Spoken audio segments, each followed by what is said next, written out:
오늘의 사연, 지금부터 시작할게요. 안녕하세요.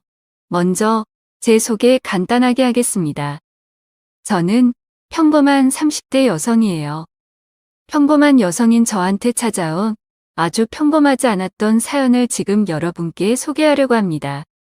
그 어디서도 하소연할 데가 없어서 너무 심란하고 답답했는데 우연히 이 채널을 알게 되어서 너무 반가운 마음입니다. 이 채널에서 익명성을 빌려서 제 넋두리 하면 되겠네요. 저는 요즘 추세로 보면 비교적 결혼하기에는 어린 나이인 28살의 소개팅으로 중견기업에 다니는 남편을 만나서 결혼을 했고 현재 아이는 없습니다. 물론 저와 신랑 둘 다 아이를 갖는데 기능적인 문제는 없어서 곧 생길 거라고 믿어 의심치 않아서인지 결혼 생활 동안 아이 문제로 갈등이 생긴 적은 한 번도 없었습니다.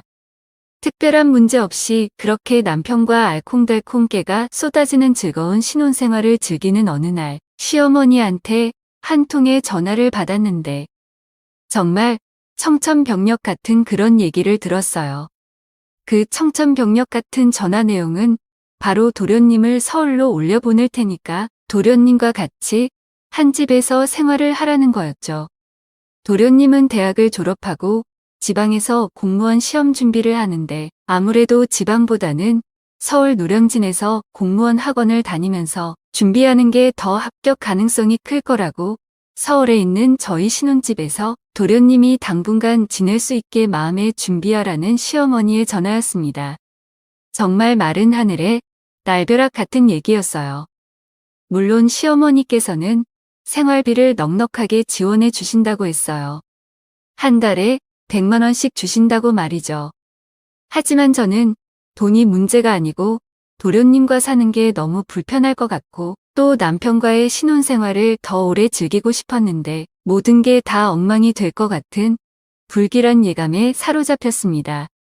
게다가 솔직히 100만 원이면 그냥 혼자서 원룸에서 살면서 생활비까지 할 수 있는 돈인 것 같은데 굳이 저희 집으로 들어오게 하려는 이유는 솔직히 저보고 도련님 밥도 차리고 빨래도 하라는 소리잖아요. 이게 너무 싫었던 거예요.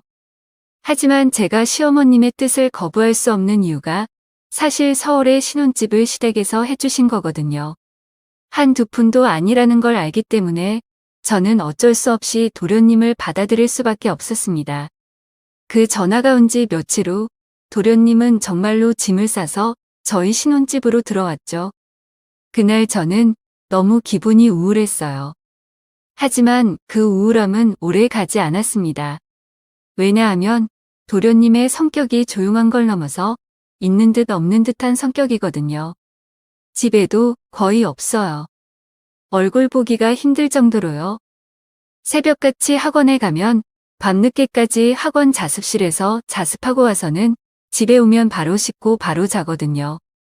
평일뿐만 아니라 주말이나 공휴일에도 항상 새벽 일찍 나가서 밤늦게까지 공부를 하고 왔습니다. 아침은 도련님 본인 스스로가 알아서 식빵에 우유를 챙겨 먹고 나갔고 나머지 점심 저녁 식사는 노량진 학원가에서 본인 용돈으로 다 해결했어요. 그래서 매달 시어머니에게 생활비로 받는 100만 원은 거의 다 저희 부부 몫이 되더라고요. 제가 도련님한테 뭐 먹고 싶은 거 없냐고 물어봐도 자기는 입이 짧아서 특별히 먹고 싶은 거 없다고 마트 가면 스팸 통조림이나 참치 통조림이나 좀 사다 놓으라고 했어요.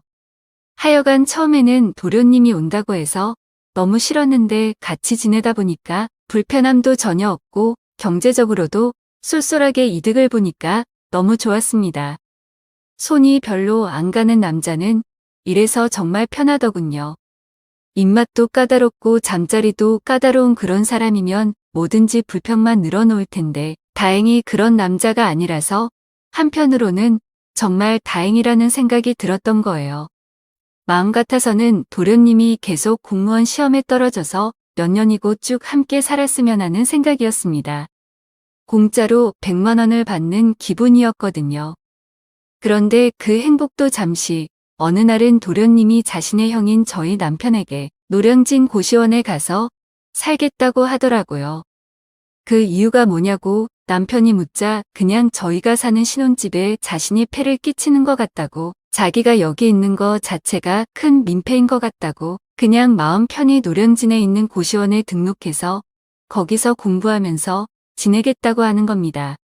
저와 남편은 동시에 결사반대했습니다. 특히 남편은 절대 허락해 줄 수 없다고 아주 강경하게 나가더군요. 그랬더니 도련님은 얼마 후 새벽에 짐을 싸서 말도 없이 몰래 집을 나갔습니다. 도대체 뭐가 섭섭해서 집을 나간 것인지 저는 정말 도무지 이해가 가지 않았습니다. 남편 역시도 매우 당황을 했고 엎친 데 덮친 격으로 이때 마침 지방에서 시어머니가 올라오셨는데 도련님이 집을 나간 사실을 알고 엄청나게 노발대발하셨어요.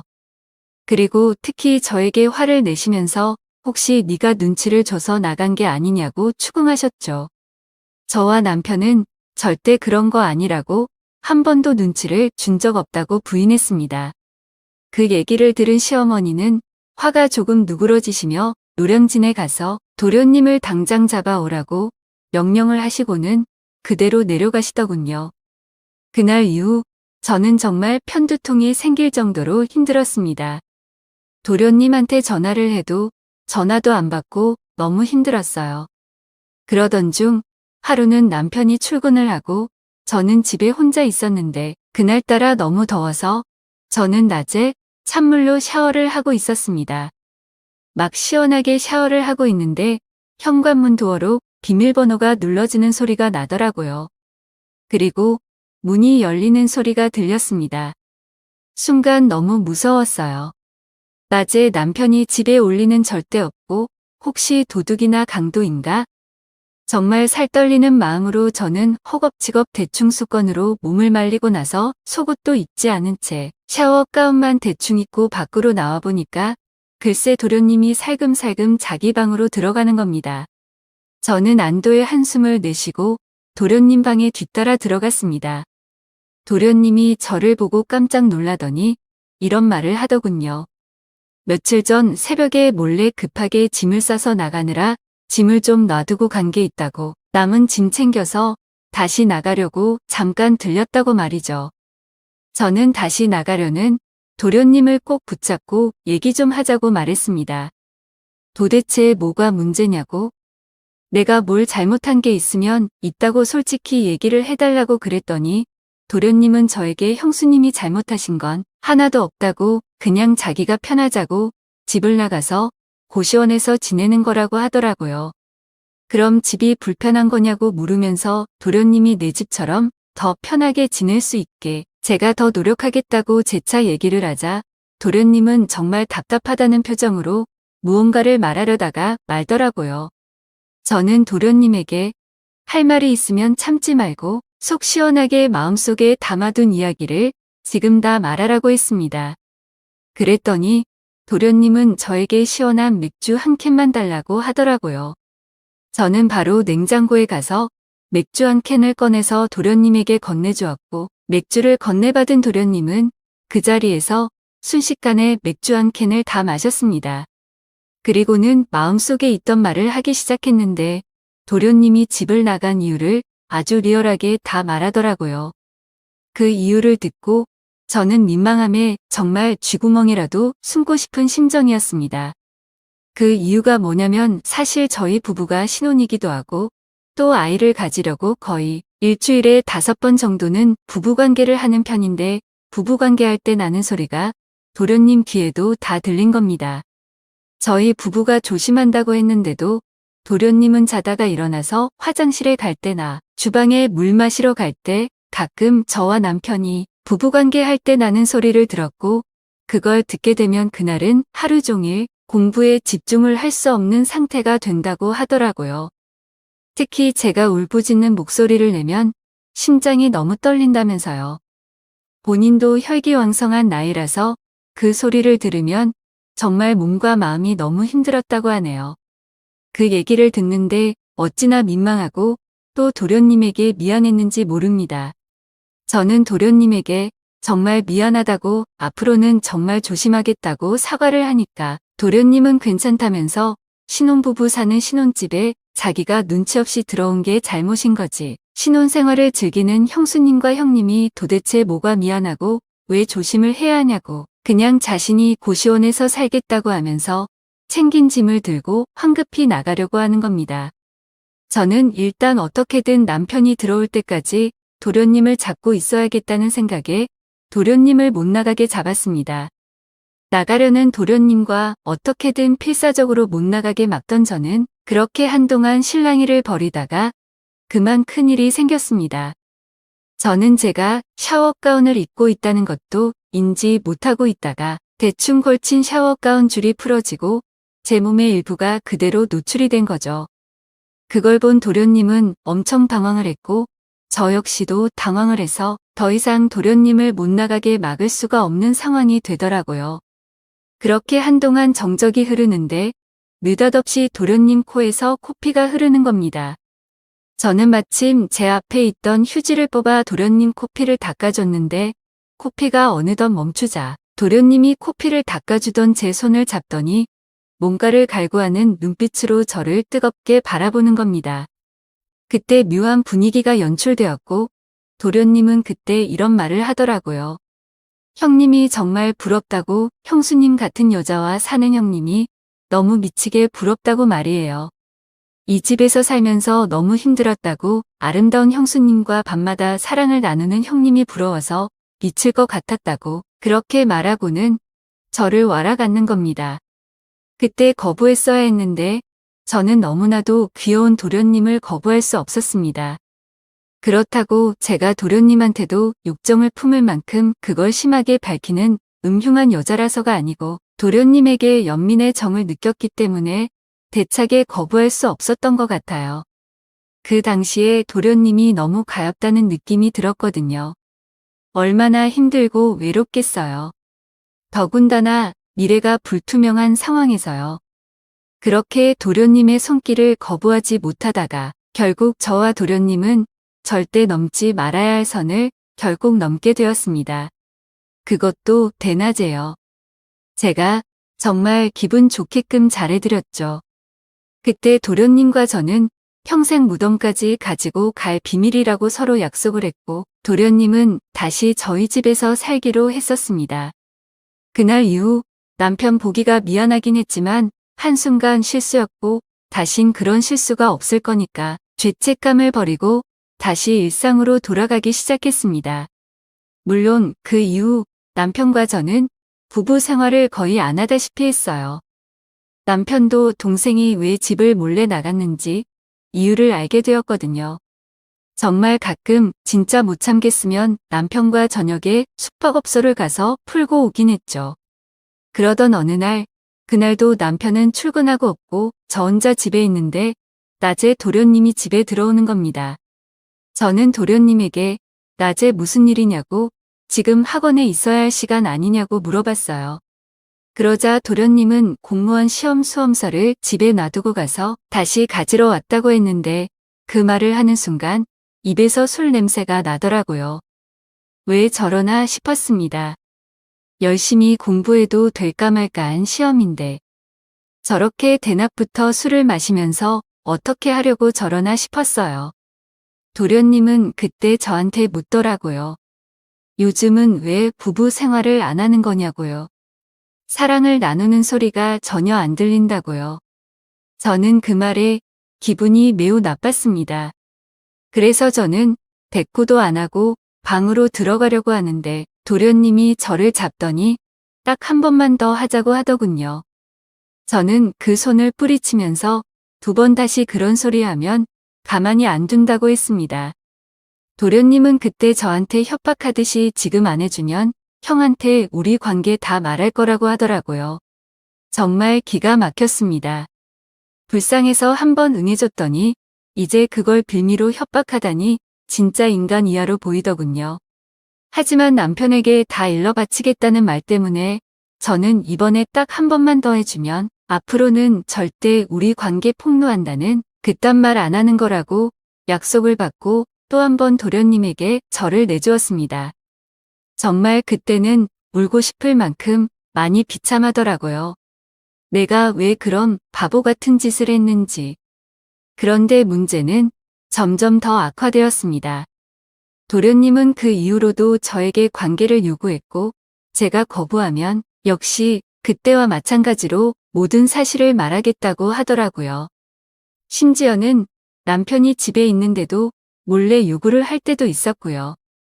정말 도를 넘은 아니 인간이기를 포기한 도련님의 그런 행동을 더 이상 참을 수가 없어서 저는 아주 큰 결단을 내렸습니다.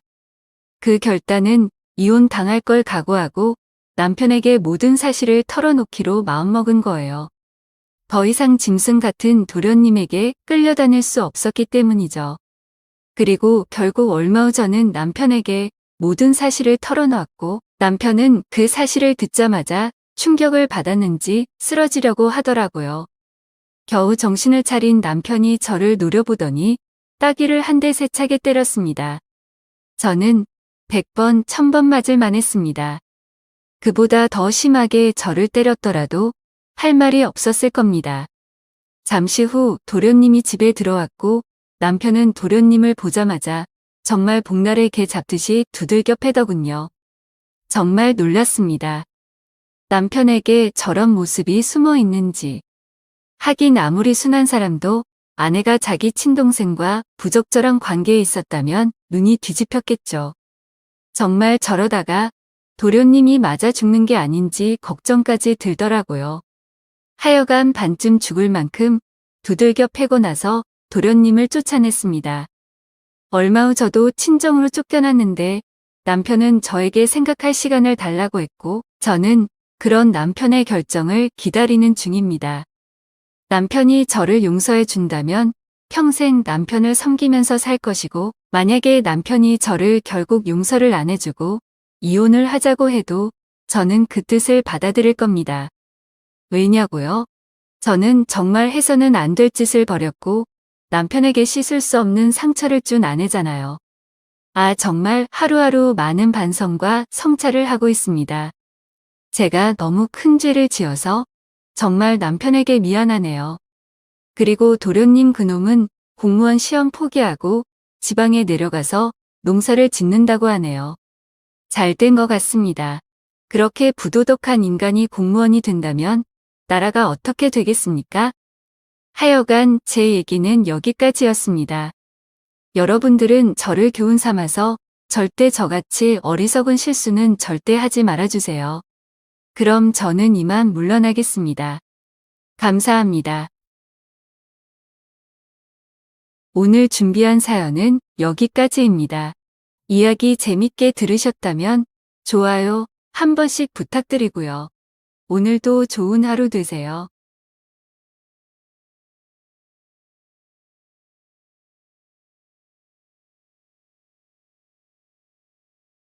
어느 날 친구에게서 전화가 왔어요.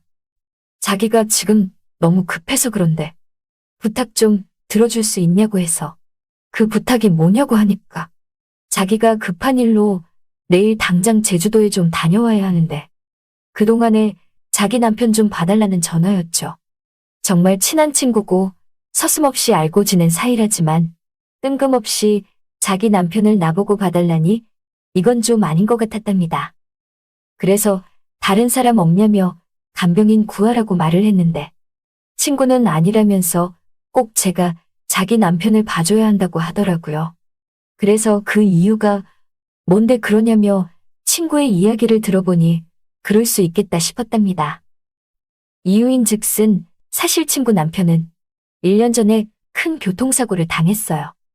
장시간에 걸친 대수술을 통하여 다행히 목숨은 건질 수 있었지만 그 사고로 인하여 기억을 잃어버리게 되었죠.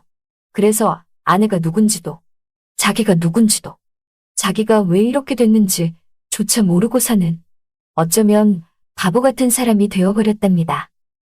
친구 말로는 실어증까지 걸려서 말도 할 수 없다고 했는데 그렇지만 한 가지 확실한 건 그런 남편이지만 예전 모습 그대로 성격이 너무나 까다롭다고 하는 거예요. 아무에게나 마음을 열지 않아서 누구나가 쉽게 병간호를 할 수 없으니 그나마 안면 있고 알고 지낸 내가 나을 것 같아서 보름 동안만 자기 남편을 봐달라고 한 것이었죠. 저는 생각해 본다고 했지만 내일 당장 제주도로 떠나야 해서 내 생각을 기다려줄 시간이 없다는 거예요. 그래서 하는 수 없이 거의 반강제적으로 친구 남편을 제가 떠맡기게 되었답니다. 사실 친구가 제게 자기 남편을 부탁한 이유가 단순히 제가 자기 남편을 알고 있어서가 아니에요. 그건 바로 제가 남편 없이 혼자 사는 여자이다 보니 시간도 많고 해서 좀 더 쉽게 자기 남편 수발을 들어줄 수 있으리라 생각해서 제게 맡긴 거였죠. 다음날 친구네 집에 도착해서 친구가 제주도로 떠나기 전 친구 남편 약 먹이는 시간과 식사 시간 그리고 책 읽어주는 시간까지 스케줄을 가득 짜놨더라고요. 저는 그런 친구에게 내가 요 근래 일을 다시 시작했으면 어쩔 뻔했냐고 말하니까 그러지 않아도 그 생각했다며 너가 요새 일을 그만두고 쉬고 있어서 이런 부탁을 할 수 있었다고 하지 뭐예요. 자기가 제주도에서 돌아오면 그때 너가 갖고 싶다던 샤넬백 하나 면세점에서 사들고 오겠다고 하는데 그 말을 들으니 좀 놀랐지만 그래도 보름 동안 병간호하는 게 뭐 쉬운 건 아니잖아요. 대가받고 하는 일이 아니라지만 명품백을 선물로 준다니 싫지만은 않았어요. 저는 친구에게 일잘 보고 오라며 남편 걱정은 말라고 했죠. 떠나면서 친구는 휠체어에 멍하게 앉아있는 자기 남편에게 다녀오겠다며 고개 뽀뽀를 하고는 떠났답니다. 그렇게 저는 친구 남편과 친구 집에서 단둘이 남게 되었어요. 이것저것 병간호를 하며 잠시 멍하니 친구 남편을 바라보니 이 남자 다시 봐도 정말 잘생긴 것 같아요. 어쩜 이렇게 잘생겼는지. 사실 친구가 예전에 이 남자랑 결혼 전 사귈 때도 저는 마음속으로 이 남자를 흠모하고 있었답니다. 친구는 내가 친한 친구라서 그냥 서슴없이 나를 자기 애인에게 소개시켜준 건데 이상하게 전 이 남자에게 첫눈에 반하고 말았고 끌리고 말았죠. 사실 이 남자도 친구가 없을 땐 저를 좋아하는 모습을 보였답니다. 그래서 당시에는 친구가 이 남자랑 헤어지고 나랑 이 남자가 이루어지길 바랬던 적도 있었어요. 하지만 이미 다 지난 일이고 벌써 20년이나 지난 일이랍니다. 이렇게 이 남자와 단둘이 있으니 그때 내 모습이 생각이 나는 것 같아요. 어찌됐든 한때 내가 사랑하고 좋아했던 사람인데 이렇게 한순간 불구가 되고 정신도 올바르지 못한 사람으로 살아가고 있으니 어찌 보면 좀 안쓰럽게 느껴지더라고요. 저는 친구가 없는 사이 친구 남편을 정성스레 간호해줬어요. 밥도 손수 먹여주고 약도 꼬박꼬박 챙겨주고 씻겨주고 그리고 옷도 갈아입혀주고 책도 읽어주고 주물러주고 등등.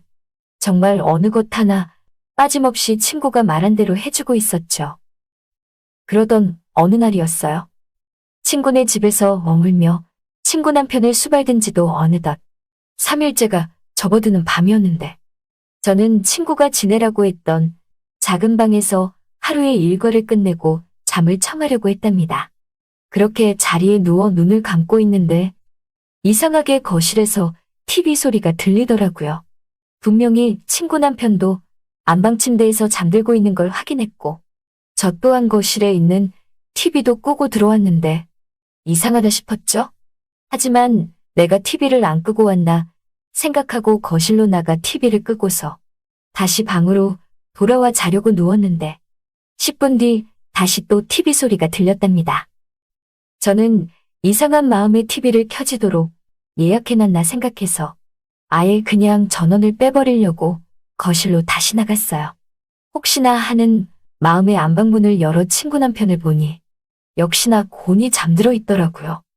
저는 거실 TV에 연결되어 있는 전원을 빼버렸답니다.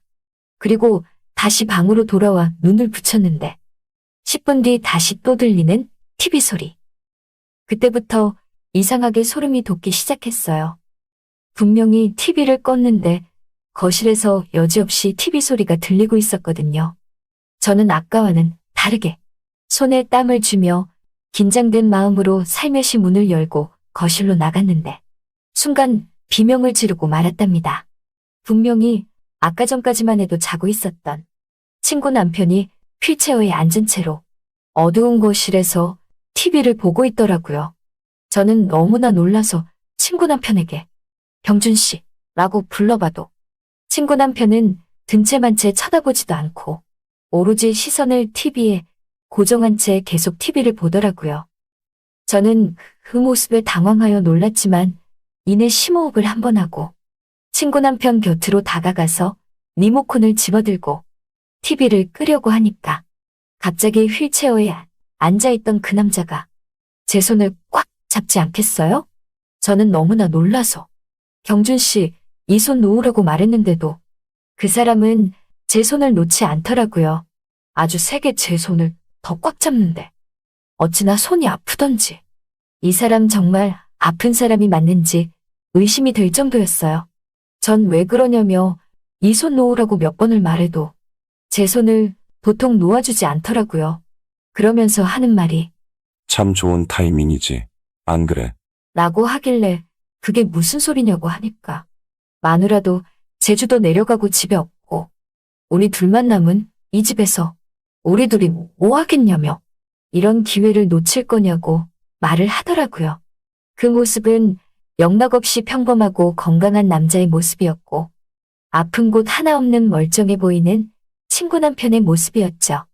저는 그런 친구 남편에게 회복이 된 거냐며 기억이 돌아온 거냐고 물으니 그런 건 알 필요 없고 너도 날 좋아하지 않았냐고 하길래 저는 내 마음을 들킨 것 같아 순간 놀라서 멈칫하니 그 남자가 갑자기 앉아있던 휠체어에서 벌떡 일어나면서 제 곁으로 조금씩 걸어오며 결혼 전엔 너가 나 좋아했던 거 몰랐을 것 같냐며 자기도 다 알고 있었다고 하더라고요. 그래서 전 그럼 그때 왜 나한테 그런 말 안 했냐고 하니까 그때는 지금 결혼한 친구가 더 좋아서 말은 안 했지만 살아보니 이 여자 정말 재미없다면서 너가 원한다면 어차피 마누라도 없겠다. 마누라가 올 때까지 자기가 내 남편이 되어주겠다고 말하는 거예요. 솔직히 저희 나이 이때껏 아직 결혼이란 거 해보지도 않았고 한때 이 남자를 좋아했던 것도 사실이라서 그 말이 자꾸만 솔깃하게 들렸답니다. 지금 이 남자가 왜 갑자기 벌떡 일어섰고 휠체어 없이 잘 걸으며 정신도 멀쩡한 것에 대해 궁금한 것보다 오로지 이 남자가 나를 원한다는 생각에 고민에 빠졌어요. 그래서 에라 모르겠다 하는 심정으로 한때 좋아했던 남자라 그 남자의 말을 거부할 수 없었죠. 저는 죄책감이 들었지만 좋다고 했어요. 친구가 절 믿고 자기 남편을 맡긴 게 잘못인 거죠.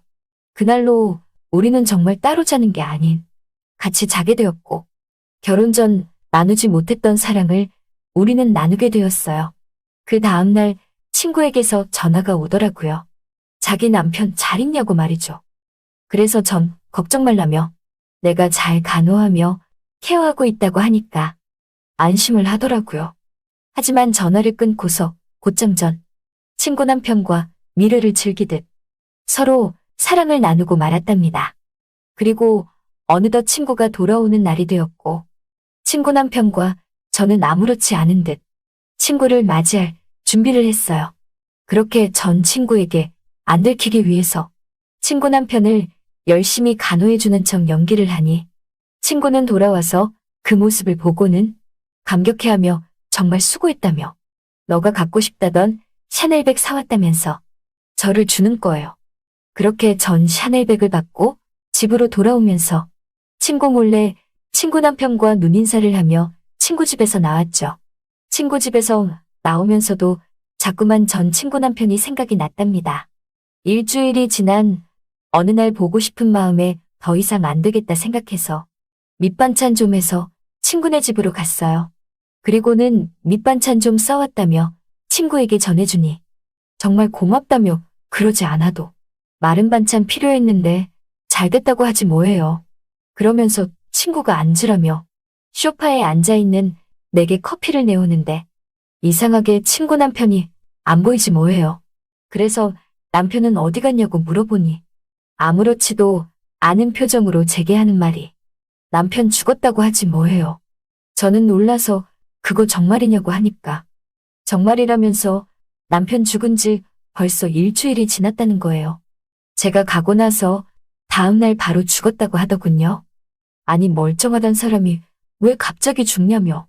그리고 그런데 왜 나한테 연락 안 했냐고 하니까 친구가 갑자기 한숨을 푹 쉬며 불만족스럽다는 말투로 너 같으면 너한테 연락하겠냐고 하지 뭐예요. 그래서 그게 무슨 말이냐고 하니까 너 내가 정말 제주도에 볼 일 있어서 떠난 것 같냐면서 그때부터 친구가 막 울먹이며 말하는데 저는 왜 그러냐며 대체 무슨 이유냐고 물으니 사실은 남편이 얼마 못 살 거라는 걸 알고 남편에게 죽기 전 소원이 뭐냐고 물어봤다고 하더라고요. 그러자 친구 남편이 뜬금없이 저와 함께 시간을 보내고 싶다고 했지 뭐예요. 사실 친구도 친구 남편이랑 수십 년을 함께 살았지만 한때 친구 남편이 나를 마음에 두고 있었다는 걸 눈치를 챘었대요. 그래서 더 불안한 마음에 결혼을 빨리 서둘렀던 거고 그렇게 살아온 세월이었는데 그 남자가 죽기 전 한을 풀고 싶었는지 갑자기 친구에게 저와 함께 시간을 보내고 싶다고 말을 했다고 하지 뭐예요. 그 말을 듣고 친구가 울며 겨자먹기 식으로 좋다면서 그렇게 해준다고 해서 그렇게 전 친구 남편과 함께 보름을 보낸 거였답니다. 사실 친구는 자기 남편에게서 그 말을 듣고서 너무나 불쾌하고 화가 났지만 어차피 얼마 있으면 떠날 사람. 그래 죽는 마당에 소원이나 들어주자는 생각에 저를 불러 함께 있게 해준 거라고 말하는데 저는 순간 소름이 돋았답니다. 아니 근데 왜 그 사람이 죽은 거냐며 그때 보니까 정말 멀쩡해 보였다고 말하니 친구가 하는 말이 건강해 보이는 것처럼 잠시 돌아온 거지. 며칠 못 갈 거라는 의사의 말에 그렇게 남편이 소리 없이 죽게 된 거라고 하더라고요. 그 말을 들으니 그 사람도 날 좋아했었구나라는 걸 새삼 알게 됐어요.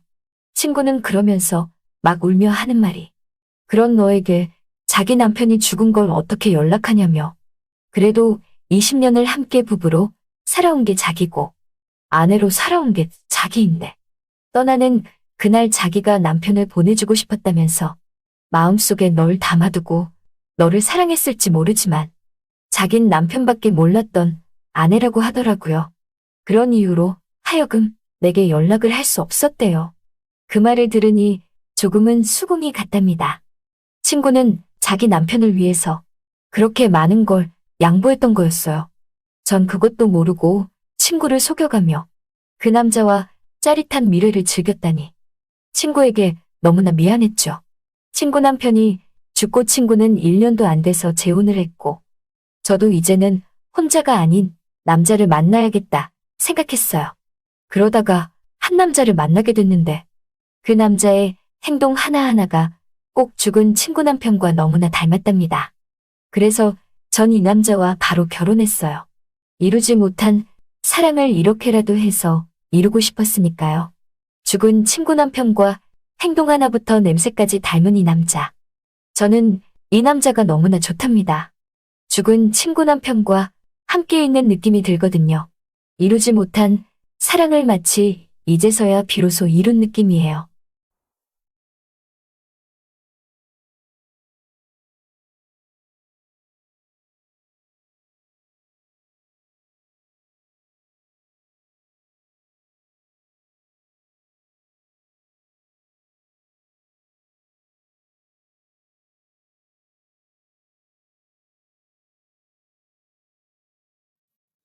육 개월 넘게 하던 치킨집 알바를 때려치우고 집 근처의 카페에서 일하게 되었다. 프랜차이즈도 아니고 내부는 작아도 인스타에 나올 법한 아기자기한 인테리어 느낌으로 해놔서 그런지 손님들이 꽤 많았다. 처음엔 그냥 흔한 동네 카페구나 했는데 빵과 샌드위치를 직접 만들어 파는 거예요. 빵은 부드럽고 속재료들은 달콤하고. 이 집의 특징은 커피 한 잔을 주문을 하던 뭘 주문을 하면 커피번 빵 한 개를 공짜로 준다는 것이었다. 학생들의 주머니를 생각해서 1+1, 즉 빵과 커피를 저렴한 가격으로 동시에 해결을 할 수 있는 곳이라 그런지 가게 안은 언제나 손님들로 넘쳐났다. 그때 내가 25살이었고 언니와 동생 두 자매가 운영하는 카페였는데 동생은 28살, 언니는 32살, 4살 터울 자매였다. 동생은 날씬한 몸매의 얼굴도 이쁜데 애교도 만점이었고 특히 남자 다루는 말솜씨가 일품이었다. 남자들 앞에서 어찌나 교태를 잘 부리는지 단골 손님들 중엔 눈독을 들이고 어찌 한번 꼬셔볼까 침을 질질 흘리곤 했다. 언니는 키 163 정도에 약간은 통통한 편이라 그런지 나이가 믿기지 않을 정도로 육덕진 몸매에 배우 김민정님과 흡사한 미모를 지녔고 쾌활한 성격이어서 동생과는 다른 매력이지만 동네 삼촌들한테 인기가 많았었다. 알바 첫날부터 동생이 유달리 나한테 관심을 가지는 것 같더니 서로에게 호감이 있던 터라 곧장 썸을 타기 시작했고 개인적인 연락과 시간을 가지기 시작을 했다. 그렇게 연인 아닌 연인 사이 비슷하게 2달 정도 만남을 이어가다가 오징어회에 소주 2병을 나눠 먹고 하룻밤을 보내면서 본격적으로 사귀게 되었죠. 둘 다 한창 나이다 보니 하루가 이틀이 되고 일주일이 되면서 매일 같이 있게 되었고 사귄 지 한 달 만에 동거를 시작하게 되었습니다. 하루는 대구로 친구 결혼식 간다고 금요일 토요일 외박 그리고 일요일엔 올라오기로 했는데 오랜만에 만난 친구가 하루 더 놀다 가라고 해서 일요일까지 외박을 했는데 그날따라 이상하게 예감이 안 좋았습니다. 월요일에는 오후 수업이 휴강이라 친구들과 놀다가 저녁 6시쯤 카페로 갔더니 여자친구가 없길래 최근 여자친구의 행동이 일심쩍어 이런저런 생각을 하고 있었는데 처형 미숙이 어디 갔어요? 친구 만나러 나간다던데. 카톡으로 지금 어디냐고 했더니 잠깐 친구 만나러 나왔다며 술 한잔하고 늦게 들어온다고 문자가 왔길래 철석같이 믿고 그런 줄로만 알았습니다. 그런데 밤 10시에 여자친구가 연락이 와서 술 한잔하고 언니네 집에서 자고 내일 들어온다는 겁니다. 순간 머릿속으로 무슨 퍼즐 맞추듯이 오버일 수도 있다는 생각이 들었지만 일련의 외박들이 하나의 사실을 말해주고 있다는 걸 알게 되었습니다. 바람, 남자가 생긴 건 아닐까? 다음날 갑자기 생각난 사람이 바로 처형이었죠. 처형, 나 처형 진짜 믿고 좋아하는 거 알죠? 솔직히 말해줘요. 미숙이 어제 집에서 잤나요? 혹시 남자 생겼나요? 한참을 망설이던 처형의 폭로.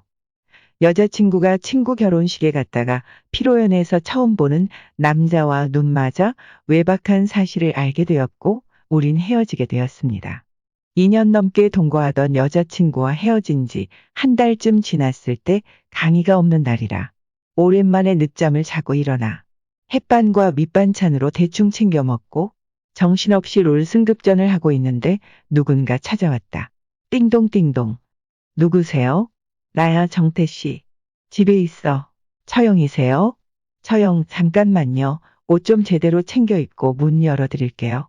나는 트렁크만 걸치고 있었는지라. 재빨리 추리닝과 반팔 면티를 갖춰 입고 나서 현관문을 열었다. 처형이 서 있었다. 근데 평소와는 다른 느낌이다. 짙은 화장을 하고 길쭉한 목선이 유난히 돋보이고 몸에 딱 달라붙어 몸매가 도드라져 보이는 원피스를 입고 있는데 그 모습을 보자마자 나도 모르게 심장이 아주 벌렁거리면 날뛰기 시작했다. 뭐하고 있었어, 정태씨? 네, 게임하고 있었어요. 그랬구나. 그녀가 방 안으로 들어와 침대에 나란히 걸터 앉았다. 처형, 이 시간에 웬일이세요? 친구 결혼식에 갔다가 오는 길에 정태씨 생각이 나서 요즘 뭐하고 지내나 싶어 들러봤어. 결혼식 다녀왔구나. 오늘따라 왠지 이쁘게 차려입었더라. 처형, 이쁘게 차려입고 애인을 만나러 가야지. 왜 저한테 오셨어요? 그렇게 갈 데가 없었나? 오렌지 주스 한잔 하실래요? 그래, 한 잔 줘봐. 이 여자가 도대체 뭔 생각으로 남자 혼자 사는 집에 온 걸까? 오늘따라 엄청 이뻐 보이네. 그녀를 힐끔힐끔 쳐다보며 평소와 다르게 차려입은 모습에 나도 모르게 눈길이 가면서 매력적인 여자로 느껴진다. 처형 이제 나이도 있는데 결혼해야 되지 않나요? 혼자 사니깐 자꾸 동네 양아치들이 어떻게 해보려고 들이대잖아요. 글쎄, 난 혼자 사는 게 편하고 더 좋은데. 그럼 괜찮은 남자랑 연애라도 좀 하세요. 처형 알게 된 지 2년이 넘었는데 남자 이야기하는 걸 한 번도 본 적이 없네. 그렇게 살면 외롭지 않아요? 호호호, 자주는 아니고 가끔씩 외롭다는 생각도 들지. 여자 나이 30대 중반이면 한참 남자한테 사랑받고 싶을 때 아닌가. 그러지 말고 비밀 친구라도 하나 만드세요. 가볍게 만나는 친구 하나 정도는 괜찮다고 생각하는데 서로 사생활 간섭하지 않고 만나고 싶을 때 엔조이로 쿨하게 만나면 되는 거니까. 나 같은 남자는 어때요? 원하면 애인해 드릴게요. 처형이라고 부르는 여자는 올해 35살로 내가 2년 넘게 사귀던 여자친구의 언니입니다. 자기 말로는 연애 안 한 지 5년 됐다네요. 20대에는 남자 없이 못 사는 애 마냥 가리지 않고 많이도 만나고 다녔는데 최근에는 주변 사람들이 쟤 어디 아픈 거 아냐 할 정도로 남자와 거리를 두고 지냈습니다. 물론 가볍게 만나는 남자도 없었고요. 한 번은 왜 남자를 안 만나냐고 물었더니 딱 잘라 한다는 말이 귀찮아서. 연애하면 물론 좋을 때도 있지만 사귀는 동안 간섭하고 질척대고 이별 후엔 실연의 아픔이 반복되는 게 싫다는 거다. 5년 전쯤 마지막으로 사귄 남자는 헤어지고도 1년 가까이 스토커 짓을 해서 깔끔하게 정리하는데 정신적으로 너무 힘들었던 기억이 많이 남아 한동안 남자를 만나지 않다 보니 점점 마음의 문을 닫고 그냥 연애보단 돈 벌고 자기 개발하면서 친구들과 여행 다니는 게 더 좋았다네요. 여자친구와 헤어지고 언니가 저한테 미안하다고 챙겨주기 시작을 했어요. 그리고 관심과 호감을 동시에 보이며 연락도 먼저 해오고 그러다 밥도 먹고 영화도 보며 조금씩 자연스레 만남을 이어나갔답니다. 30대 중반의 여성이 먼저 관심 가져주고 집으로 찾아오고 가깝게 지내다 보니 대화도 잘 통하고 저도 당연히 싫지가 않았어요. 그러다 술 한잔하고 취해서 그녀가 저를 데려다 준다고 대리를 불러 우리 집까지 왔다가 7살 연상녀인데 제가 먼저 달려들었네요. 처음에는 엔조이란 소리에 누나도 기분 나쁘다며 자꾸 그런 말 하지 말라더니 그날따라 술 기운 때문인지 엔조이 그거 나도 함 해봐 그러더라고요. 뭐 서로 부담 없고 혹시 나중에 결혼할 상대 생기면 깔끔하게 끝내면 되는 거고 어떻게 하다 보니 우리 집에서 외박을 하게 됐어요. 아무튼 처음에는 서로 창피하고 민망하고 어떻게 여자친구 언니를 나도 막장까지 왔구나? 뭐 이런 생각도 들고 고민을 무지 많이 했는데 솔직히 그녀도 나도 처음부터 서로에게 호감이 있었거든요. 외모나 몸매는 남자라면 누구나 좋아할 만한 스타일이고 어쩌면 성격적인 면에서 동생보단 언니가 저랑 더 잘 맞았어요. 종종 연락 주고받고 만나고 처음이 어렵지. 한 번 실수를 한 상태라 보니 2번, 3번 계속해서 만나는 사이가 돼버렸네요. 서로 외로운 상태에 만난 거라서 같이 있으면 즐겁고 궁합 굉장히 잘 맞고 그러니 자주 보게 되고 엔조이로 지내기로 했지만 웬만한 연인들만큼 자주 보게 되니까 욕심이 좀 생기네요. 대부분 사귀면 서로를 알게 되고 좋아하는 마음이 생기고 나서야 관계를 갖는 게 보통인데 우린 처음부터 엔조이 사이로 시작한 터라. 근데 제가 그녀를 많이 좋아하게 됐어요. 진심으로. 전 여자친구의 언니, 7살 연상녀, 비밀 친구 관계. 저처럼 복잡한 인연으로 시작해서 연애하게 된 분 혹시 있나요?